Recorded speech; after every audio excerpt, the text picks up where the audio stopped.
কথায় কথায় মানুষ বলে মাছি মারার কেরানি, আবার কখনো বলে হাত দিয়ে মাছি তাড়ানোর ভঙ্গি, অর্থাৎ তাচ্ছিল্য অর্থেই ব্যবহার হয় এইসব শব্দ। কিন্তু পৃথিবীতে কোনো প্রাণী অপ্রয়োজনীয় কিংবা তুচ্ছ নয়, সেই প্রমাণ বারবার মেলে বিভিন্ন প্রসঙ্গে। যে মাছিকে নিয়ে এত তুচ্ছ তাচ্ছিল্য, সেই মাছি চাষ হচ্ছে বাণিজ্যিকভাবে। শুনতে অবাক লাগছে খুব?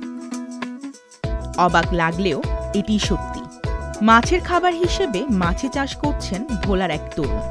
কিন্তু মাছি কেন, কিংবা কিভাবে এটি মাছের খাবার হয়? এই মাছিটা হচ্ছে বন্ধু মাছি, কারণ এটা যেই পালন পদ্ধতিটা আপনারা দেখতে পাচ্ছেন, এটা একটা কৃত্রিম গাছ। এটার মধ্যে ওদের মেন খাবার হচ্ছে বড় হওয়ার পরে পানি, এবং ওরা যেই লার্ভাটা প্রথম ডিমটা পারার পরে ওদের খাবার হচ্ছে বাজারে যে অবশিষ্ট খাবারগুলো থাকে, মানে পচা খাবার বলা হয়, যে সবজিগুলো বাজারে পাওয়া যায় বিক্রির পরে যেগুলো ফেলে দেওয়া হয়, ওগুলোকে আমরা এনে ব্লেন্ডিং করার পরে যে মানে খাবারটা তৈরি হয় ওদেরকে দেওয়া হয়। ওরা খাবার পরে ডিম পারে, ডিম পারার পরে ডিমগুলোকে আমরা আরেকটা স্তরে নিয়ে যাই, ওখান থেকে হচ্ছে একটা লার্ভা তৈরি হয়। লার্ভাটা আমরা আমাদের মাছকে খাওয়াই। মাছির চাষ কিন্তু খুব সহজ নয়। এই জন্য পরিণত বয়সের মাছিকে ডিম পাড়াতে হয়, দিতে হয় ডিম পাড়ার উপযোগী পরিবেশ, তারপর আবার খাইয়ে দাইয়ে বড় করতে হয় সেই মাছিকে। মাছি ডিম দেওয়ার পরে আমরা এই হাউজে নিয়ে আসার পরে এরকম বল দেখতে পাচ্ছেন, হাজার হাজার বল রয়েছে আমাদের এখানে। এই বলের মধ্যে হচ্ছে এগুলোকে আমরা এনে রাখার পরে আমরা যে খাবারটা এখানে ব্লেন্ডিং করি, সেই খাবারটা কিন্তু ওদেরকে দেই।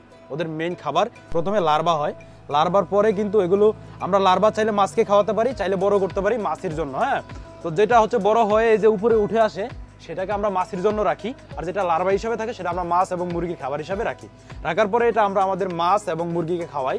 আর এটা আমরা এখনো বাণিজ্যিকভাবে বিক্রির জন্য শুরু করি নাই, তবে সামনে করব। তবে এটার সম্ভাব্য যে মূল্য আমরা নিব, যদি বিক্রি করি তাহলে ৪৫ টাকার মধ্যে আমরা বিক্রি করতে পারবো। মানে বাজারে যে ফিড রয়েছে তার চেয়ে কম মূল্যে আমরা বিক্রি করতে পারবো। বাণিজ্যিকভাবে মাছি চাষের ভাবনা কিভাবে মাথায় এলো এই তরুণের? এতে লাভই বা কি? আমরা এটা আনার একমাত্র উদ্দেশ্য হচ্ছে আমরা মাছ পালনে, মানে বাজারে যে ফিড পাওয়া যায় সেই ফিডে কিন্তু আমাদের মাছ পালনে লাভ হয় না, লস হয়। তো সেই জন্য এটা কম খরচে এই মাছের যে লার্ভাটা উৎপাদন হয় বা লার্ভাটা আমরা করি, সেটার মাধ্যমে আমরা মাছ পালি এবং মাছ থেকে আমরা কিন্তু ভালো একটা লাভবান হই, কারণ বাজারে ফিডের দাম অনেক বেশি আর এই লার্ভাটা আমাদের খরচ খুবই কম উৎপাদন করতে। মূলত মাছ এবং মুরগির খাবার হিসেবেই চাষ করা হচ্ছে মাছি। এটি বাজারে প্রচলিত মাছ বা মুরগির ফিডের চেয়ে দামে সাশ্রয়ী বলে দাবি এই তরুণের।